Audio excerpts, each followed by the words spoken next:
Okay, getting ready to do a cold start on the Mercedes 240D 1977 third glow cycle. Foot will be all the way down the accelerator, and let's go.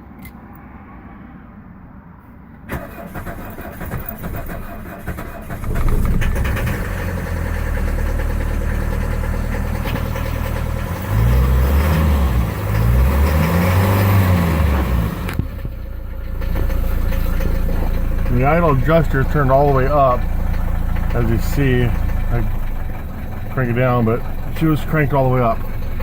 So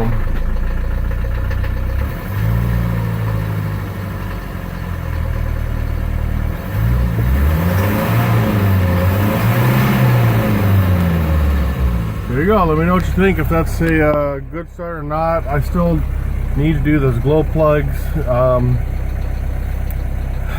And I'll be doing the injectors as well from one of the guys here on the forums. So yeah, my little project, just get her up and running. Thank you very much. Bye.